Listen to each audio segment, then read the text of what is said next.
सभी को सादर जय जिने। जय जिने। आज हम Jain Shwetambar professional unity group के संस्थापक सदस्यों में से एक एवं सक्रिय सदस्य श्री अशोक जी कोठारी एवं कुमुद जी कोठारी के कुछ अनछुए पहलुओं को छुएंगे। उनके बारे में कुछ अनकही अनसुनी बातें जानने की कोशिश करेंगे। श्री अशोक जी कोठारी का जन्म 2 अक्टूबर 1950 में गांधी जयंती के दिन गरोड़ भानपुरा के प्रतिष्ठित कोठारी परिवार में हुआ। आपका पूर्वज जागीरदार गरोड़ भानपुरा के जागीरदार रहे हैं एवं होलकर साम्राज्य में आपके पूर्वज अग्रिम पंक्ति में विराजते थे। साथ ही आप हुजूर जवार खाने, आपके पूर्वज हुजूर जवार खाने के भी इंचार्ज रहे हैं। आपका ननिहाल नामचीन सज्जन सिंह जी, मनोहर सिंह जी मेहता परिवार में है एवं गरोड़ भानपुरा में आपके परिवार ने जैन दादावाड़ियों के निर्माण में अग्रणी भूमिका निभाई है। वर्तमान में अशोक जी कोठारी स्वयं रामबाग जैन दादावाड़ी के ट्रस्टियों में से एक हैं। श्री अशोक जी कोठारी ने अपने जीवन काल में कई उपलब्धियों को हासिल किया है। सभी उपलब्धियों को गिनाना यहाँ संभव नहीं है क्योंकि थोड़ा समय की कमी है। आप जैसीस के प्रेसिडेंट रहे हैं, रोटरी ईस्ट के सचिव रहे हैं और बाद में आप इलेक्टेड प्रेसिडेंट हुए हैं। महावीर इंटरनेशनल भोपाल के आप संस्थापक सचिव रहे हैं। इसी के साथ Jain Shwetambar social group region के आप चेयरमैन रहे हैं एवं Jain Shwetambar social group pioneer के आप फाउंडर सेक्रेटरी रहे हैं और बाद में आपने उसी ग्रुप में अध्यक्ष पद पर भी कार्य किया है। आप मास्टर प्लान 2021 की आपत्ति सुनवाई समिति के नामजद सदस्य रहे हैं। आपकी सबसे महत्वपूर्ण उपलब्धि जो है वो अभ्यास मंडल संस्था, जो कि 63 वर्ष पुरानी संस्था है, आप वर्तमान में उपाध्यक्ष पद पर आसीन हैं एवं राष्ट्रीय व्याख्यान माला के आप मुख्य संयोजक हैं। जैन श्वेतांबर समाज के 4 ट्रस्ट के आप ट्रस्टी हैं एवं उसकी विवादित जमीन हासिल करने के लिए आप विधिवत कानूनी लड़ाई लड़ रहे हैं, जिनमें आपने कई में सफलता हासिल की है और कई में आप सफलता पाने के नज़दीक हैं। आपके 2 सुपुत्र हैं जो अपने अपने व्यवसाय में सफलतापूर्वक कार्य कर रहे हैं। आपकी इंदौर के बारे में जो जानकारी है वो अद्भुत है और काफ़ी रोचक है। इसके साथ में ही आप 70 वर्ष की उम्र में भी सक्रिय रूप से कार्य करते हैं। आपके बारे में किसी शायर ने खूब कहा है कि मंजिलें उन्हीं को मिलती हैं जिनके सपनों में जान होती है। मंजिलें उन्हीं को मिलती हैं जिनके सपनों में जान होती है। पंखों से कुछ नहीं होता, घोंसलों में उड़ान होती है। आगे कुमुद जी कोठारी के बारे में आपको हमारे साथी उपेंद्र जी जैन जानकारी देंगे। सदर जय जिनेंद्र। आइए अब हम हमारे वरिष्ठ सदस्य अशोक जी कोठारी जी की जीवन संगिनी श्रीमती कुमुद जी कोठारी जी के बारे में जानने की कोशिश करते हैं। आपका जन्म 1 सितंबर 1956 को भारत की पूर्व राजधानी कलकत्ता शहर में हुआ था। आप जोधपुर घराने के प्रसिद्ध कोठारी परिवार से हैं। आप शुरू से ही मेधावी रही हैं और आपकी स्नातकोत्तर शिक्षा हिंदी में हुई थी। साथ ही आपने कथक में और भरतनाट्यम में विशारद की उपाधि हासिल की है। आपका विवाह सन 1981 में गरोड़ भानपुरा के प्रसिद्ध कोठारी परिवार के श्री अशोक जी कोठारी जी के साथ हुआ। आपने कई राष्ट्रीय स्तर के ऊपर करीब 150 से ज़्यादा प्रस्तुतियां दी हैं। आप संपूर्ण पश्चिम बंगाल की बेस्ट लियो रही हैं। सन 1975 में आपने युवावस्था में मीराबाई पर बेले स्वयं ने रचा, उसका निर्देशन किया, जिसका कलकत्ता दूरदर्शन द्वारा प्रसारण किया गया था। जैपनीज एम्बेसी के द्वारा श्रीमती कुमुद कोठारी जी को कल्चरल आर्टिस्ट की उपाधि से नवाजा गया है। राजमाता सिंधिया की उपस्थिति में अखिल भारतीय दिगंबर महिला अधिवेशन जब भोपाल में हुआ था, उसमें 1000 से ज़्यादा महिलाओं को आपने नृत्य का निर्देशन किया था। भोपाल जैन श्वेतांबर संघ ने आपको जैन रत्न की उपाधि से नवाजा है। वर्तमान में आप राग बहार नृत्य केंद्र की डायरेक्टर हैं और इस केंद्र के माध्यम से आप शहर की कई बालिकाओं को एवं महिलाओं को भरतनाट्यम, कथक नृत्य, लोक नृत्य से प्रशिक्षित कर रही हैं। आप 66 वर्ष की उम्र में भी इतनी ही सक्रिय हैं जितनी आप अपनी युवावस्था में थी। आपका नृत्य का रियाज इस स्फूर्ति का राज है। तो आइए अब हम कुछ अनसुनी अनकही बातें जानने की कोशिश करते हैं अशोक जी कुमुद जी कोठारी के द्वारा। आइए। सादर जय जिनेन्द्र। आज हम शहर की जानी मानी हस्ती अशोक कुमुद जी कोठारी से उनकी कुछ कई अनसुनी बातें जानने के लिए यहाँ उपस्थित हुए हैं उनके घर पर। तो आइए हम जानते हैं उनकी कुछ कई अनसुनी बातें जानने के लिए।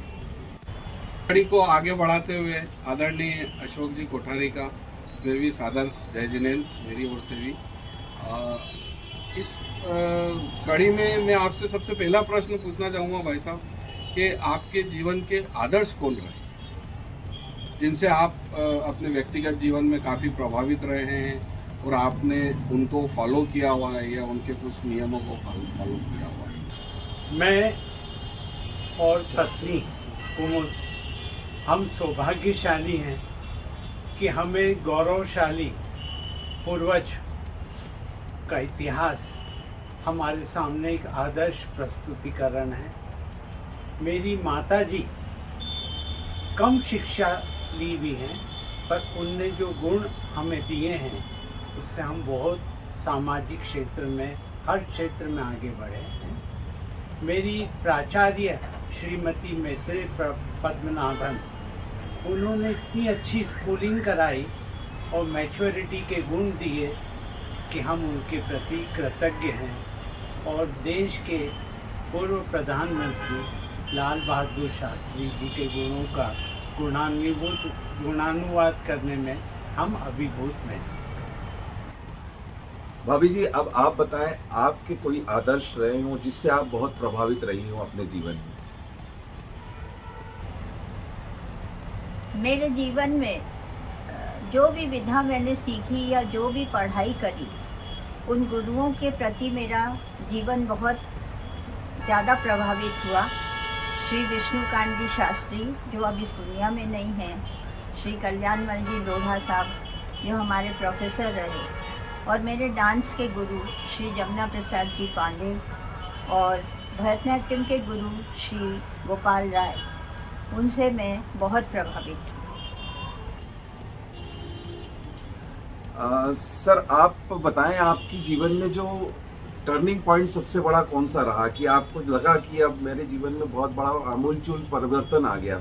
ऐसा कौन सा समय था आपके जीवन में?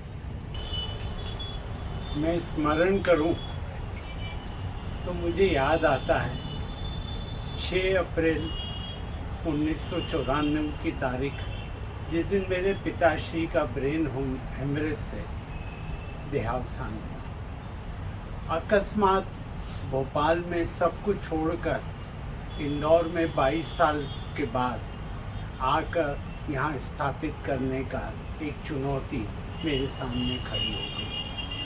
और मैं सोचता हूँ कि इतनी बड़ी चुनौती थी, इतनी विषमताएं थी, इतनी कानूनी व्याधाएं थी, हर पल पे कदम बढ़ाना अंदर ही अंदर बड़ा कठिनतम लगता था, पर इसमें सफलता मिली। एक बहुत बड़ी चुनौती जीवन का टर्निंग पॉइंट रहा। भाभी जी, आप बताएं आपके जीवन का टर्निंग पॉइंट क्या रहा?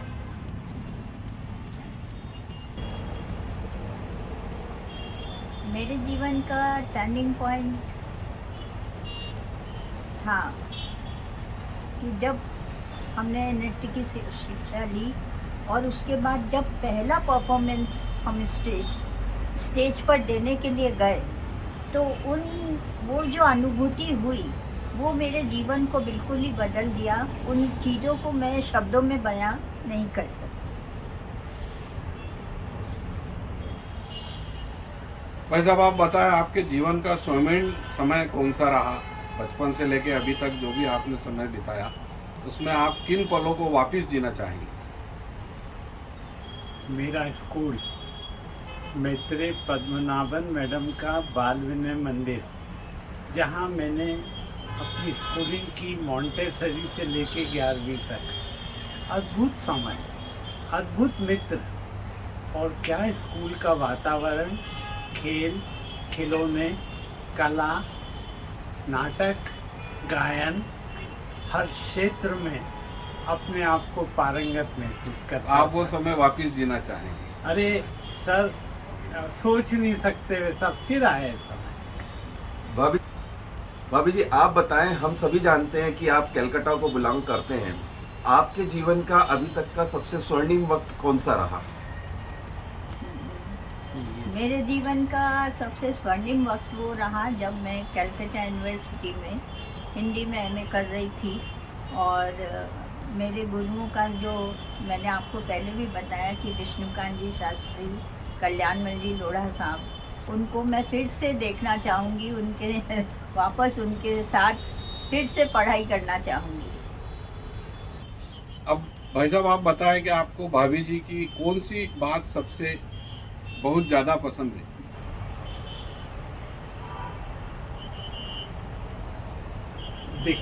सबसे ज़्यादा पसंद है, दिखावा बिल्कुल पसंद नहीं, सादगी का व्यवहार और गरिमामय अपना प्रस्तुतिकरण, और कला के प्रति जो आत्मविश्वास और समर्पण है,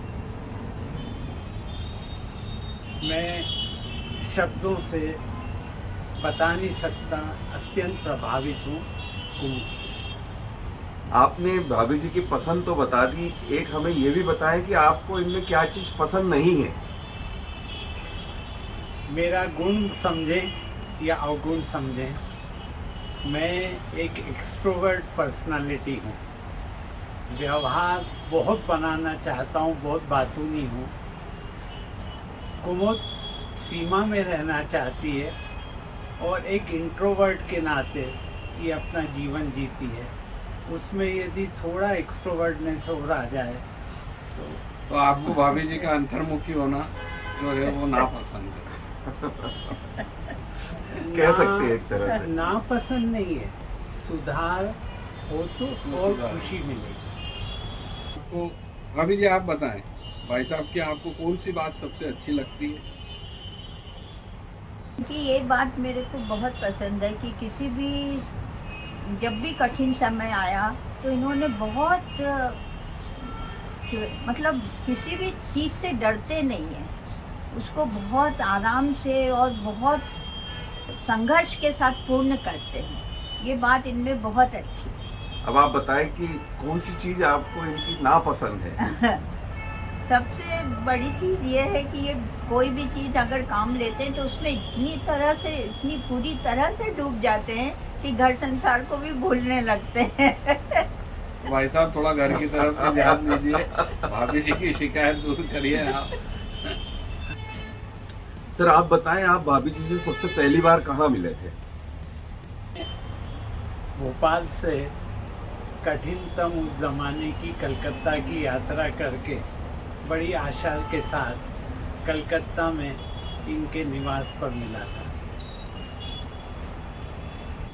आपके जीवन के सबसे अधिक गर्वित क्षण कौन से रहे जिन पे आपको गर्व हो, जो आप वास्तव में मतलब आपने कुछ अचीव किया लाइफ में, वो क्षण आपके वो समय कौन सा?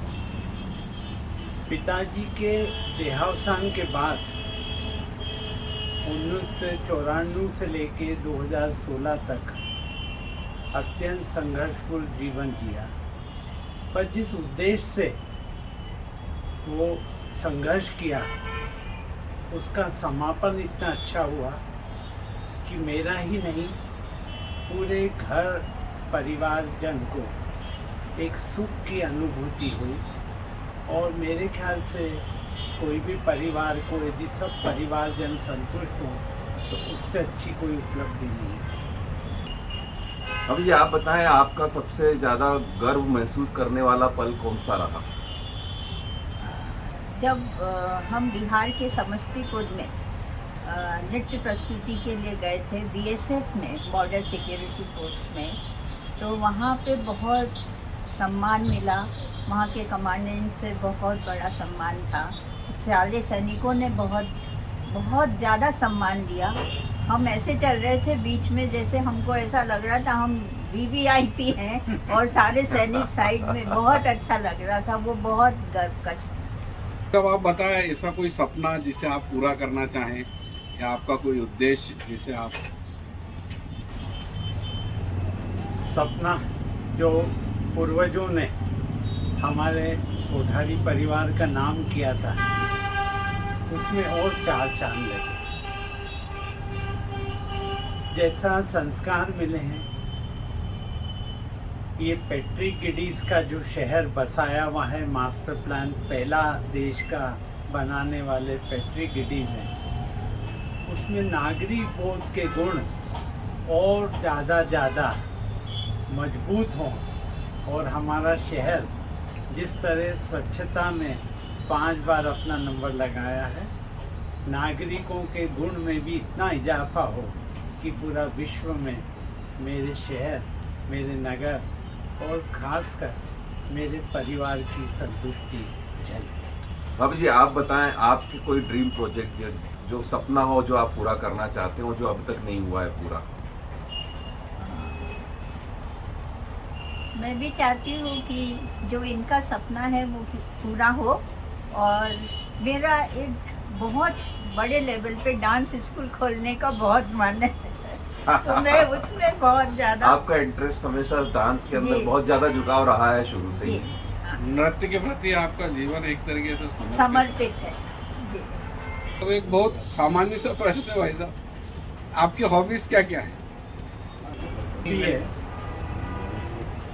संबंध बढ़ाना, मित्र बढ़ाना, और एक संचालक के नाते पब्लिक स्पीकिंग के क्षेत्र में हमेशा अग्रसित रहूं और इस धरा में दूसरे लोग भी ढलें और एक सुनहरा वातावरण देखने को मिले। यही मेरी एक कमजोरी है। भाभी जी, आप बताएं आपकी क्या हॉबी? वैसे तो हम जानते हैं कि आपकी सबसे पहली हॉबी आपका नृत्य ही होगा, बट उसके अलावा भी और कोई हॉबी हो तो आप हमसे शेयर करें। हाँ, हम योगा करते हैं और योग से मेरे को बहुत रिलैक्स फील होता है, और नृत्य का रियाज तो मैं करती हूँ। नृत्य करते हैं रोज? जी, इस उम्र में भी आप अभी भी जी, रियाज इस करते उम्र हैं? में भी, हाँ जी, हाँ करते हैं। आप अपने परिवार के बारे में कुछ थोड़ा सा बताएं कि आपका परिवार जो है वो कैसा है? यदि आप मैं अशोक हूँ, और अशोक के नाम के ही आगे मेरी पत्नी कुमुद ने और मेरी माँ ने बच्चों के नाम गौतम और सिद्धार्थ रखे।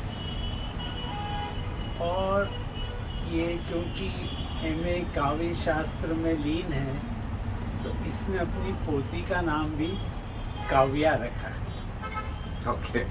जो दोनों लड़के हैं ये अपने आप में सेल्फ मेड हैं, और 1994 के बाद जो एक चुनौतीपूर्ण जीवन जिया, उसमें इन बच्चों ने बिल्कुल उन परेशानियों को न ध्यान देते हुए, मतलब परेशानियों को हावी नहीं होने दिया। हावी नहीं होने देते हुए अपना करियर स्थापित किया, और एक साधारण जीवन जो बच्चों से अपेक्षित है, चाहे शहर को, समाज को, परिवार को, उसका यदि उदाहरण है तो मेरे दोनों लड़के बहुत संयमशील, सहनशील, साधारण जीवन। किसी भी भाई साहब, एक आपसे आखिरी प्रश्न है कि नई पीढ़ी को आप कोई संदेश देना चाहेंगे? किसी भी शहर, राष्ट्र, समाज, संस्था, परिवार, उसका आईना रहता है उसकी आने वाली पीढ़ी। इतने व्यापक सामाजिक जीवन जीने के बाद यही बच्चों को अपेक्षा करते हैं कि पहला उनका सादगी का जीवन हो, चुनौतियों को हंसते हुए स्वीकार करें, स्वास्थ्य के प्रति लापरवाही नहीं बरतें, संस्कार और बड़े बुजुर्गों को सम्मान दें, व्यसन मुक्त जीवन जिएं, और एक आदर्श युवा का उदाहरण वित्तीय प्रबंधन करते हुए पैसे को महत्व नहीं दें, संस्कारों को महत्व दें। उसी से, और यही अपेक्षा है हमारी युवा पीढ़ी से। भाभी जी, आप बताएं, आप कोई संदेश देना चाहती हो नई पीढ़ी को? नई पीढ़ी को यही संदेश है कि वो स्वास्थ्य के प्रति जागरूक रहें, कर्मशील बने और जिस भी विधा को सीखे उसे चरम सीमा तक ले जाएं। तो अशोक भाई साहब एवं कुमुद भाभी जी, आपका बहुत बहुत धन्यवाद। आपने हमारे इस रविवार को कीमती समय दिया। साथ ही आपके परिवार को भी बहुत बहुत धन्यवाद, जिन्होंने अपना जो है वो छुट्टी का दिन जो है वो आपके नाम और हमारे नाम किया।